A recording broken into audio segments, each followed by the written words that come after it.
mashaariicdan ay daafureen guddida qandaraasyada qaranka Jamhuuriyadda Soomaaliland ayaa waxay kooban yihiin 3 mashruuc oo xukuumadda Jamhuuriyadda Soomaaliland ay hirgelinayso waxaana ay kala yihiin dayactir lagu sameeyo xafiiska barasaabka gobolka Murudijeex garoonka kubadda cagta ee gobolka Sanaag iyo sidoo kale qalab loo doonayo wasaaradda macdanta iyo tamarta Jamhuuriyadda Soomaaliland madasha guddida qandaraasyada qaranka Soomaaliland ay ku fureen tartanka loo galayo 3daasi mashruuc ayaa waxa goobjoog ah barasaabka gobolka Murudijeex xubno kamid ah guddida qandaraasyada qaranka Soomaaliland shirkadaha ku tartamaya 3dan mashruuc oo ay dhan tahay 19 shirkadood ugu horeyn Nuux Maxamed Xuseen gudoomiyaha guddida qandaraasyada qaranka Soomaaliland ayaa sharaxay mashaariicdan ay daafurayaan iyo sidoo kale qaybaha ay ka kooban yihiin waxaanu daafurnay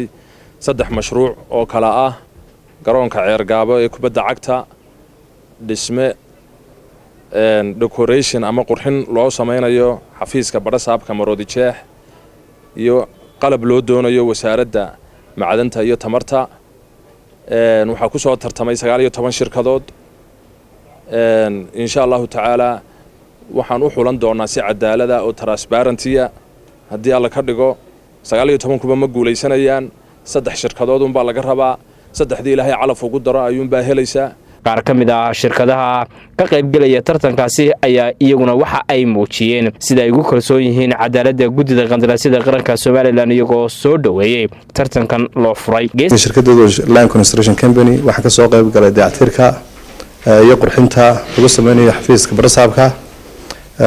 waxaan rajaynayaa insha Allah tartan xalaal ah insha Allah in badan baan soo tartamay waana ku qanacayintii hore tartankii aan soo galay imikana natiijo soo baxday ku qanacsanahay shirkadeeda magacaygu waa SSG Surface Solutions Group marka kullay howlwali waxa rajaynayaa in tartan xalaal oo qurux badan dhaco shirkadeeda magaceedu waa Ansax Construction Company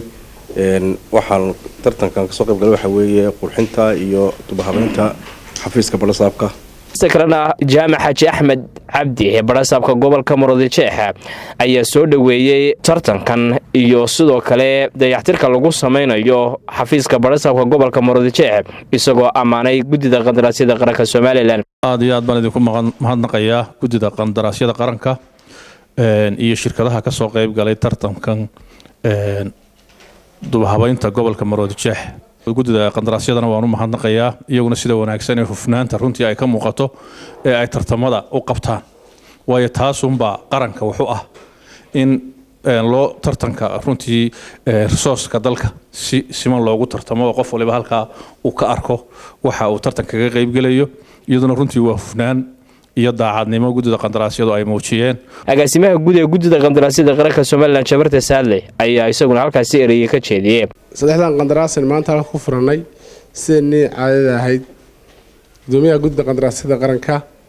baa shirkad walba u yeedhaya dhugmidkana isaga ku soo wareejinaysan markaas uu qofkuna saxeexaya